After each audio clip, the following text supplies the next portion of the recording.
Hi friends, मैं आकांक्षा Sharma GK with आकांक्षा में आपका स्वागत करती हूँ। व्यापम की जितने भी एग्ज़ाम्स हैं और पटवारी का जो एग्ज़ाम आने वाला है उसका हमारा क्रैश कोर्स चल रहा है और ये हमारी इसकी 23वीं क्लास है।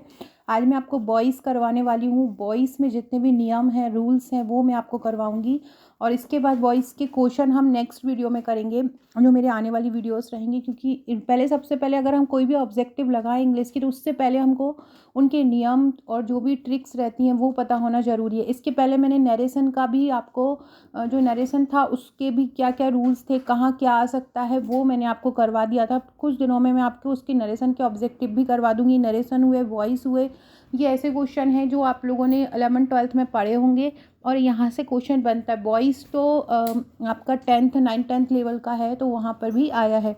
तो चलिए स्टार्ट करते हैं। नए हैं चैनल पर तो सब्सक्राइब जरूर कर लीजिएगा ताकि आपको आने वाले सभी वीडियोस का इन्फॉर्मेशन मिलता रहे। ये जिससे मैं पढ़ा रही हूँ मेरे इंग्लिश का मेरा जो पटवारी भर्ती का पैकेज है उसमें आपको इंग्लिश की एक बुकलेट मिलेगी, ट्रिकी इंग्लिश नाम से, उसमें से मैं ये पढ़ा रही हूँ। तो आपने अगर नोट्स लिए हों मेरे पटवारी भर्ती के तो आपको ये बुकलेट मिल गई होगी। जिसमें टोटल 200 समथिंग ट्रिक है, जिसमें 142वीं ट्रिक से बॉयज़ स्टार्ट है। देखिए, बॉयज़ जो होते हैं वो दो प्रकार के होते हैं। बॉयज़ निम्नलिखित दो प्रकार, सबसे पहला होता है एक्टिव और दूसरा होता है पैसिव। बॉयज़ को अगर हिंदी में बोला जाए तो वाच्य बोला जाता है। क्या बोलते हैं? वाच्य। जैसे हिंदी में वाच्य होते हैं ना, ऐसे ही इंग्लिश में बॉयज़ होते हैं। दो प्रकार के होते हैं, एक होता है एक्टिव और एक होता है पैसिव। रुकिएगा, मैं एक कलर चेंज कर लूँ। हाँ, तो एक होता है एक्टिव और एक होता है पैसिव। अगर हम एक्टिव का हिंदी मीनिंग देखें तो एक्टिव मीन्स होता है सक्रिय और पैसिव मीन्स होता है निष्क्रिय। तो जब भी हम कोई बात बहुत सक्रिय एक्टिवली बोलते हैं तो वो एक्टिव वॉइस के अंतर्गत आता है। वही उसको घुमा फिरा के और बहुत आलस करके ही बोलना, हिंदी में अगर मैं बोलूँ तो वो जो चीज़ है वो पैसिव वॉइस के अंतर्गत आती है। तो या तो ये क्वेश्चन आते हैं, आपको एक्टिव को पैसिव में चेंज करना होगा या पैसिव को एक्टिव में चेंज करने का पूछेंगे कि ये सही है नहीं। कोई क्वेश्चन अगर आपको दे देंगे और बोलेंगे, 4 ऑप्शन दे देंगे और बोलेंगे कि इनमें से एरर बताइए कि कौन सा सही स्टेटमेंट है जो सही तरह से जो एक्टिव वॉइस में सही तरह से बदला हो या पैसिव में सही तरीके से बदला हो। तो पहला है, अगर हम इसका पहली ट्रिक बोलेंगे तो एक्टिव वॉइस में क्रिया द्वारा कर्ता को प्रधानता दी जाती है। इसमें कर्ता स्वयं काम करता है। देखो, क्रिया द्वारा, क्रिया मतलब जो भी क्रिया मतलब होती है या वर्ब जिसको इंग्लिश में बोलते हैं, इसका मतलब होता है कोई भी काम करना। जैसे कि सोना, रोना, हंसना, गाना, जाना, आना, लेना, देना, सोना। तो ये सभी लास्ट में अगर हम बोलें, लास्ट में जहाँ पे ना आता है वो वर्ब के अंतर्गत आते हैं।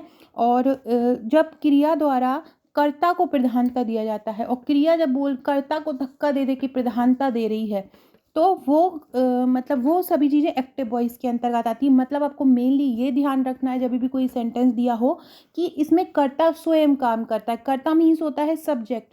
राम जा रहा है तो मतलब इसमें राम जो है वो सब्जेक्ट है, जाना, जाना जो है वो वर्ब है या क्रिया है। राम क्या है? इसमें सब्जेक्ट है, या बोले तो कर्ता है, जो काम को करता है, जो क्रिया करता है वो सब्जेक्ट कहलाता है। पैसिव क्या होता है? पैसिव में क्रिया द्वारा कर्म को प्रधानता दी जाती है।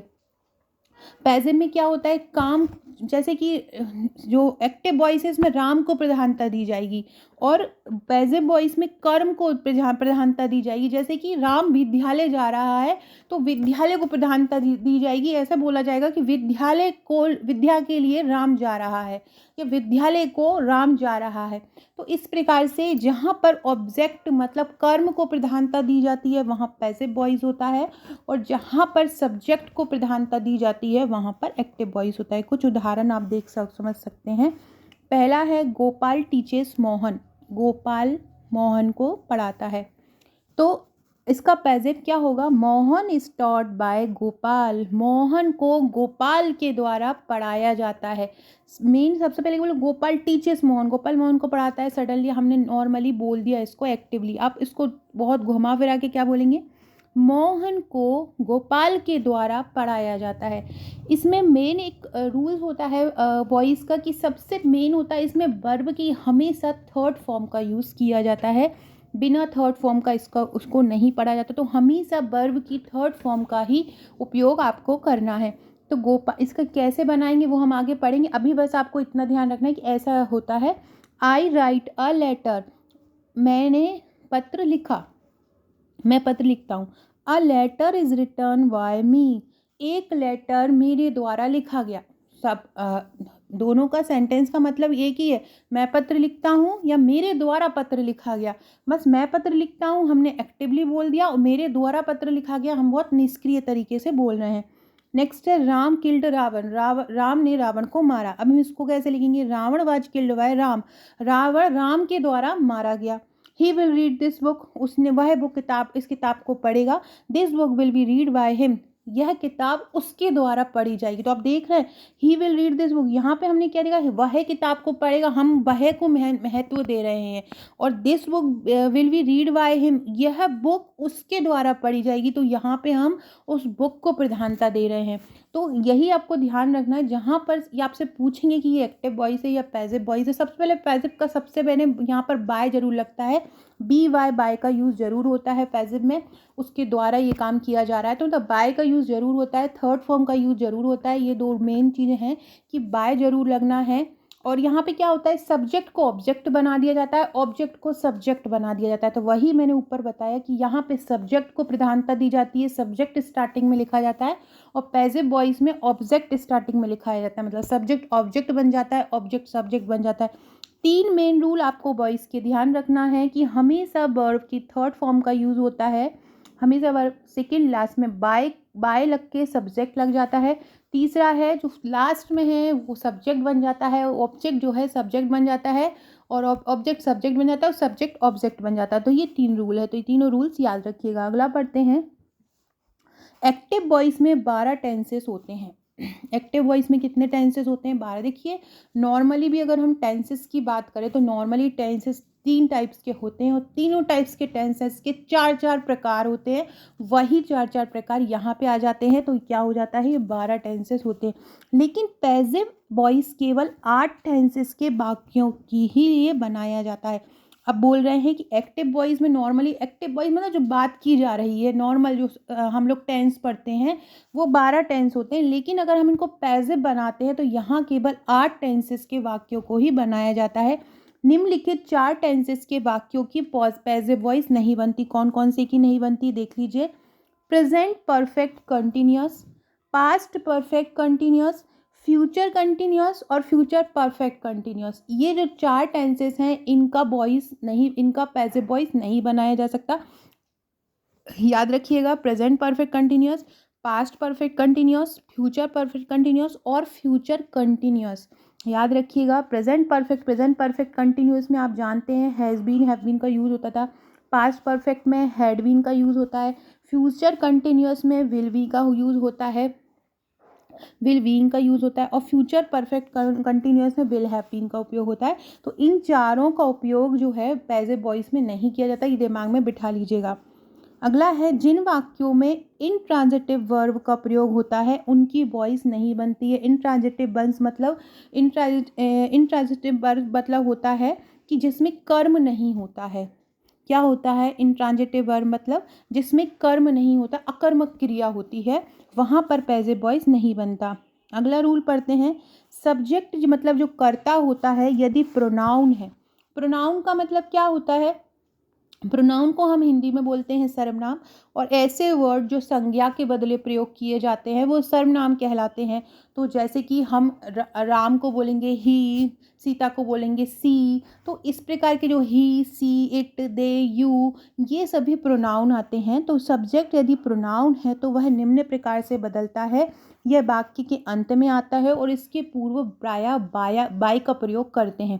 तो अगर मैंने बताया था कि सब्जेक्ट जो है वो ऑब्जेक्ट में बदल जाता है, तो कैसे बदलेगा, अगर शुरू में आई है तो क्या हो जाएगा, लास्ट में मी हो जाएगा। जैसे कि मैं बताऊं, आई रीड आ लेटर, जैसे ये लिखा, तो अब मैं क्या लिखूंगी, आई आ लेटर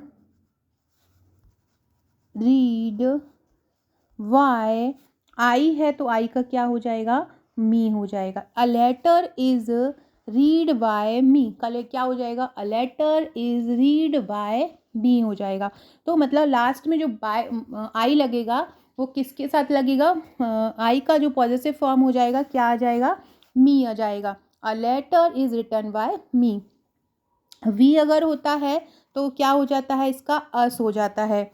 यू होता है तो यू का यू ही रहता है। दे का क्या हो जाता है? देम हो जाता है। जैसे कि बताऊं, दे गो टू भोपाल, है ना। तो जैसे कि मैं दूसरा बताती हूँ आपको, दे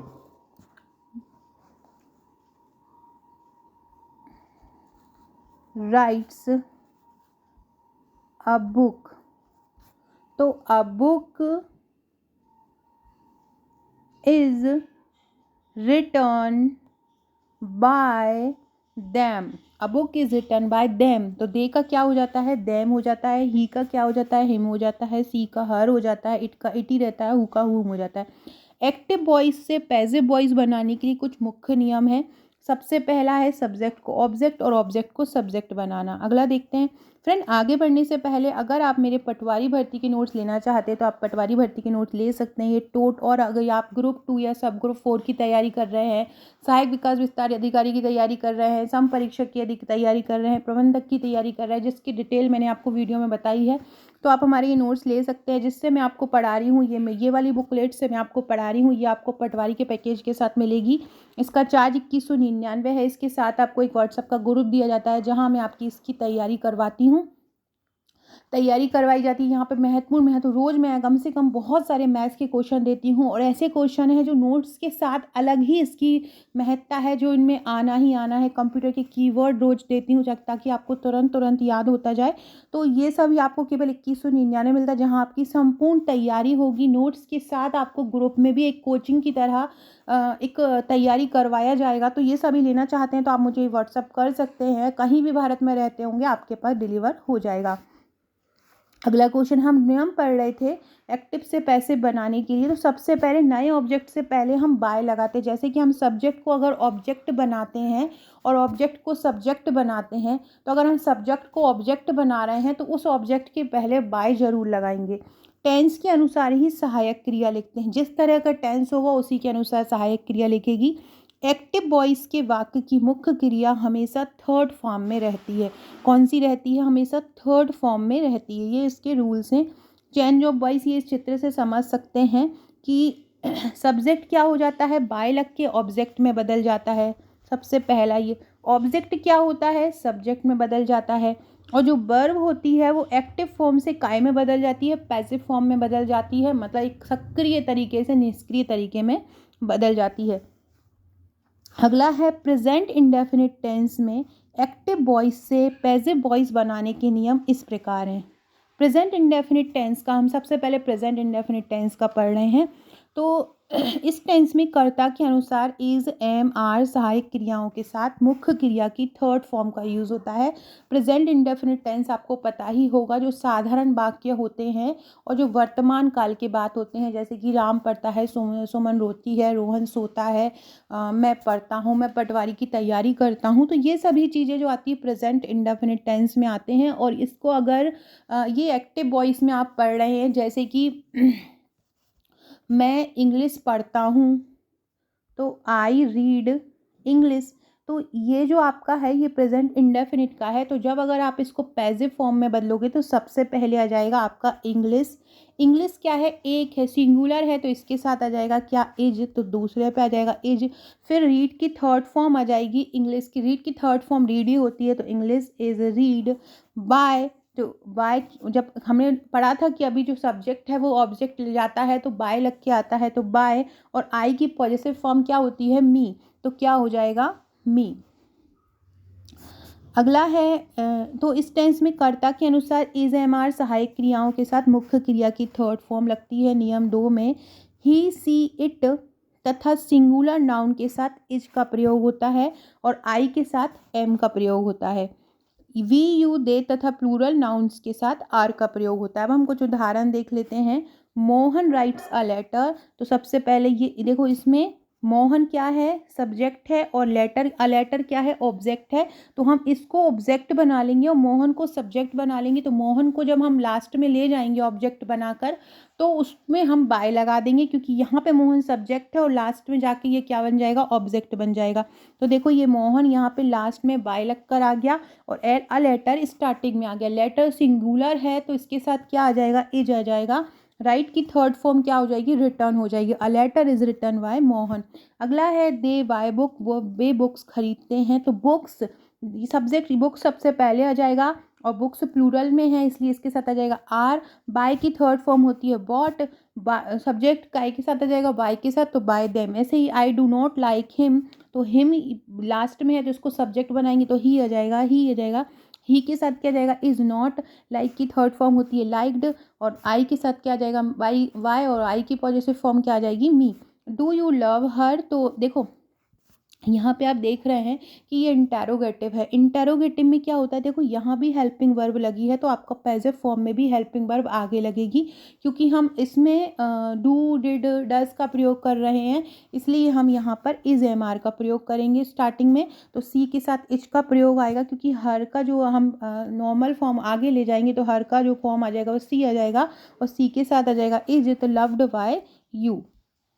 अगला है प्रेजेंट कंटिन्यूअस टेंस में एक्टिव वॉइस से पैसिव वॉइस बनाने के नियम क्या हैं। तो इस टेंस में सब्जेक्ट के अनुसार इज बीइंग, आर बीइंग तथा एम बीइंग का प्रयोग होता है, तथा मुख्य क्रिया की थर्ड फॉर्म का यूज होता है। जब प्रेजेंट कंटिन्यूअस होता है तो हम, जैसे कि प्रेजेंट इंडेफिनिट था तो हम इज एम आर यूज़ कर रहे थे। अगर प्रेजेंट कंटिन्यूअस होगा एक्टिव में तो हम क्या का यूज़ करेंगे, इज बीइंग, आर बीइंग और एम बीइंग का उपयोग करेंगे। जैसे कि I am writing a letter, तो a letter is being written by me. You are buying books, books are being bought by me, मतलब आर के साथ क्या लग जाएगा, बीइंग लग जाएगा, और यहाँ की जो आई एन जी है वो हट जाएगी, वर्ब की आई एन जी हट जाएगी, और उस वर्ब की जगह थर्ड फॉर्म का यूज़ हो जाएगा। Mohan is not reading a book is not read being read by Mohan. Present perfect tense में एक्टिव वॉइस से पैसिव वॉइस नमा बनाने के नियम क्या हैं। तो इस टेंस में कर्ता के अनुसार हेल्पिंग वर्ब मतलब हैव बीन और हैज बीन के साथ मुख्य क्रिया की थर्ड फॉर्म लगा, मतलब पहले से अगर हैज हैव है तो आपको उसकी जगह बीन लगाना है, और क्योंकि परफेक्ट में पहले से ही थर्ड फॉर्म रहती है तो आपको चेंज नहीं करना है, बट हैज हैव के साथ आपको बीन का यूज़ करना है। We you they plural noun के साथ हैव बीन का यूज़ करना है। एग्जाम्पल देखते हैं, राम हैज़ टॉट मी, देखो यहाँ पहले से ही थर्ड फॉर्म है तो थर्ड फॉर्म पूरे में वही लगेगी। देखो यहाँ भी थर्ड फॉर्म है, डन भी थर्ड फॉर्म, स्टोलन भी थर्ड फॉर्म है। बस आपको हैज़ लगा है तो हैव बीन, हैज बीन, और हैव है तो हैव बीन करना है सब्जेक्ट के अनुसार। अगर सब्जेक्ट आगे आई वी यू दे आ रहा है तो हैव बीन करना है। ही सी इट या किसी का नाम आ रहा है तो हैज बीन करना है। राम हैज़ टॉट मी, तो मी का सब्जेक्टिव फॉर्म आगे आ जाएगा तो I have been taught by Ram. He has eaten an apple, तो an apple has been eaten by him. You have not done the work, तो the work आगे आ जाएगा तो the work has not been done by you.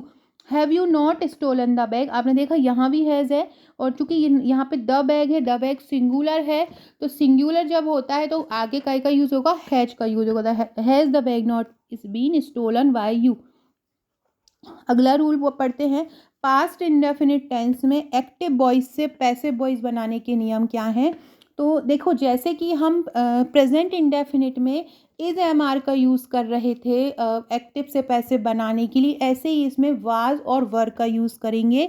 अगर singular है तो was का यूज़ करेंगे, प्लूरल या आई वी यू दे है तो किसका यूज़ करेंगे, तो हम वर्ब का यूज़ करेंगे। ही सी इट के साथ हमेशा वॉज लिखकर वर्ब की थर्ड फॉर्म का यूज़ करेंगे, और यू वी दे और प्लूरल नाउन के साथ जो है वर लगाकर थर्ड फॉर्म का यूज़ करेंगे। इसका हम देख लेते हैं example, Ram help me yesterday, तो ये जो यस्टरडे वगैरह जो रहते हैं ना वो बीच में आपको लगाना है।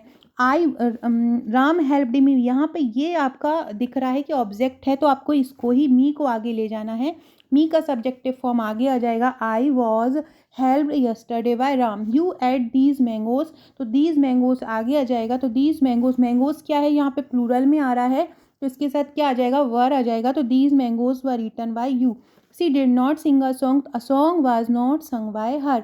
Y did he not call you, तो देखो वाई आ रहा है यहाँ पर, और यहाँ पे डिड आ रहा है। ये डिड इसलिए आ रहा है क्योंकि हम यहाँ पे पास्ट इंडेफिनिट की बात कर रहे हैं और हमको यहाँ पे पैसिव में बदलना है, तो यहाँ पे वाज या वर का यूज़ करना है। तो यहाँ पे यू है, यू के साथ आ जाएगा वर, तो why were you not called, by him आ जाएगा। Who called you yesterday.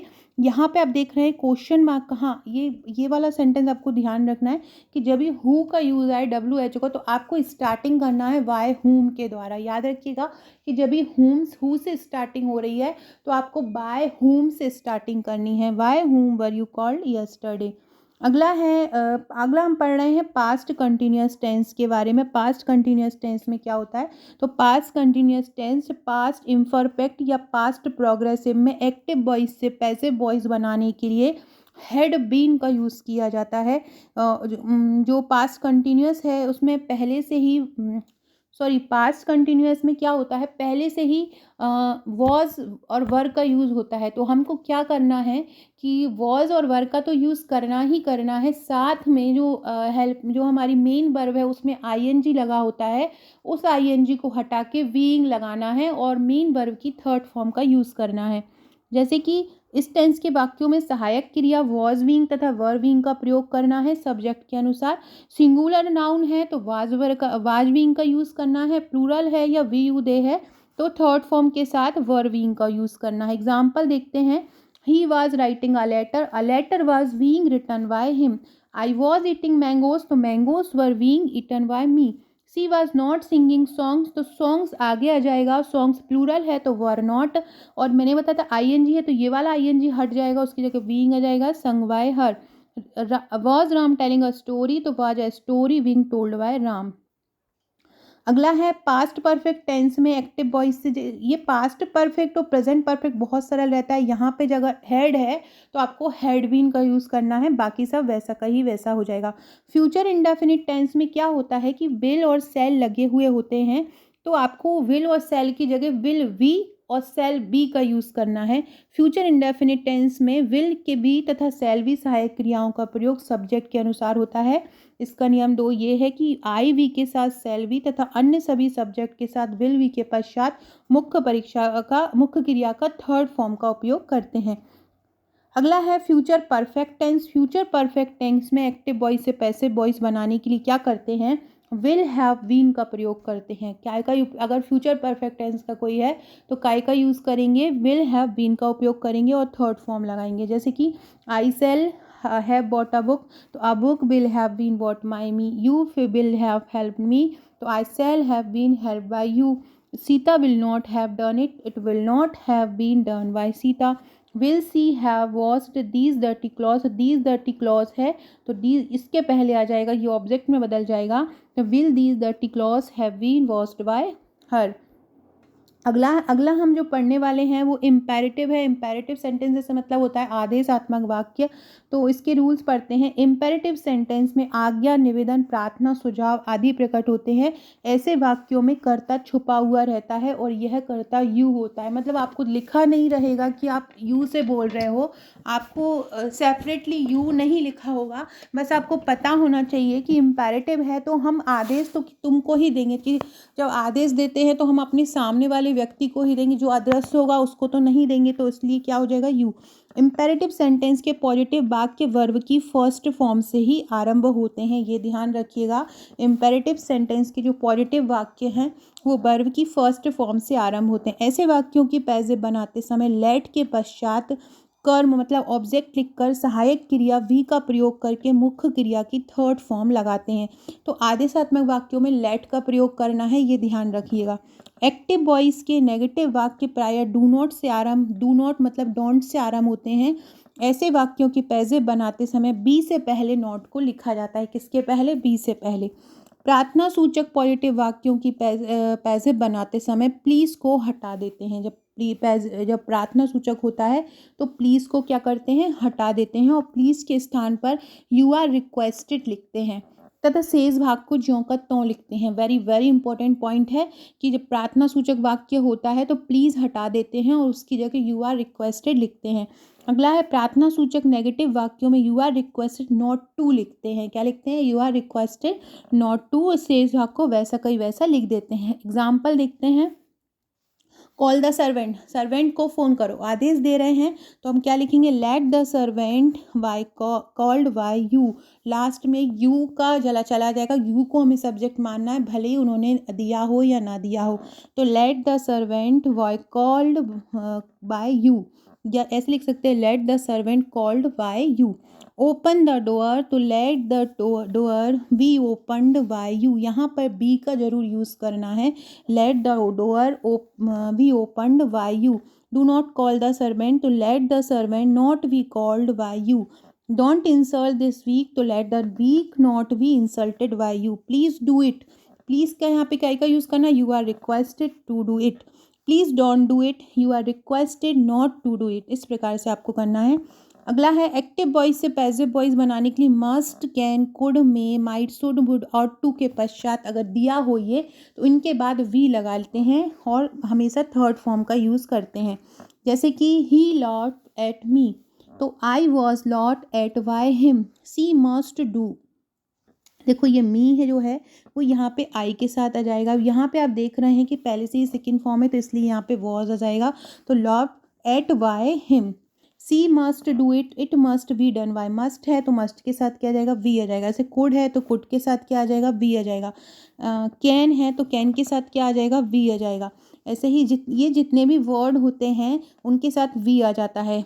एक और होते हैं, जब हम कार्य को अधिक प्रमुखता देते हैं तब पैसिव वॉइस में बाई के साथ कर्ता का प्रयोग नहीं करते हैं। ऐसे वाक्यों को में एजेंट को नहीं लिखा जाता है, जैसे कि the traveller was robbed, the king was killed, the house was born down, the taxes must be paid in time. तो मतलब हम जहाँ कार्य मतलब बहुत ज़्यादा इम्पॉर्टेंट हो जाते हैं तो वहाँ पर हम बाई का उपयोग नहीं करते हैं। तो फ्रेंड ये थे हमारे आज के वीडियो।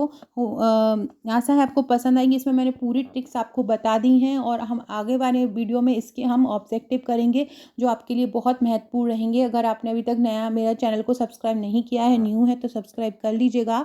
डिस्क्रिप्शन बॉक्स में व्हाट्सअप टेलीग्राम ग्रुप का लिंक मिलेगा, उसको ज्वाइन कर लीजिएगा। Okay friends, thank you.